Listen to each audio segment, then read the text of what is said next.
আপনি ব্যবসার লাইনে শতভাগ আন্তরিকতা ঢেলে দেন। আপনি 10 টাকা দিয়ে কিছু কিনতে গেলে, একটা কলম কিনতে গেলে আপনি চেক করেন এটা কেমন,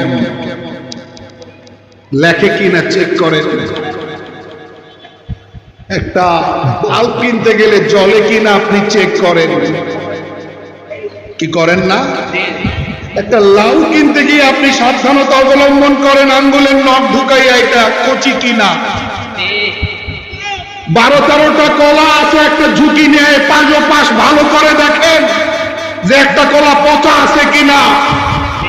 আপনি 1 কেজি আপেল কিনতে গিয়ে আপনার 7-10টা আপেল, ওইটার মধ্যে বারবার নিয়ে দেখেন কোন স্পট আছে কিনা। আপনি এই শিক্ষাটা কোন কলেজে, কোন ভার্সিটি থেকে শিখলেন?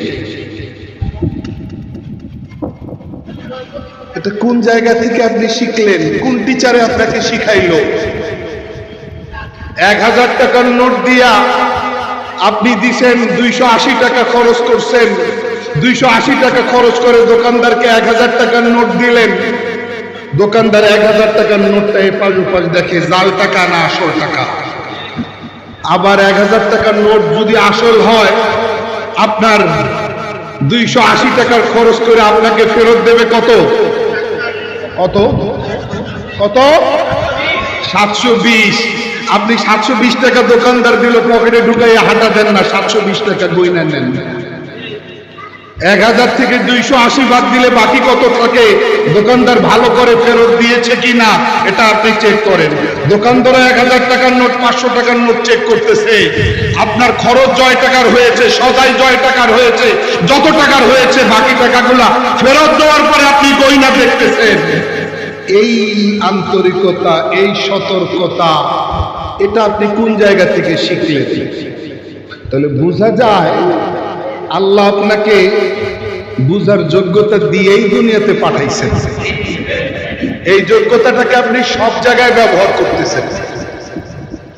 চাষাবাদের লাইনে, জমি জায়গার লাইনে, জিনিসপত্র সদাইপত্র কেনবার লাইনে, নিজের স্বার্থ পূরণ করার লাইনে, শতভাগ এই যোগ্যতাকে আপনি ব্যবহার করতেছেন। আর ইমানের বেলায় কোন রকম হইলেই চলবে। বুঝেন নাই? এই ইসলাম, এটা ইসলামের চেহারা। এইরকম ইসলামের উপরে আল্লাহর রহমত তো আসবে না। আল্লাহ আপনাকে যেই যোগ্যতা দিয়ে দুনিয়াতে প্রেরণ করেছেন, ওই যোগ্যতাটা শুধু দুনিয়াবি কাজে আপনি ব্যবহার করতেছেন শতভাগ। এটা কি নিম গাছের কাঠ, নাকি এটা কি কাঁঠালের কাঠ, নাকি এটি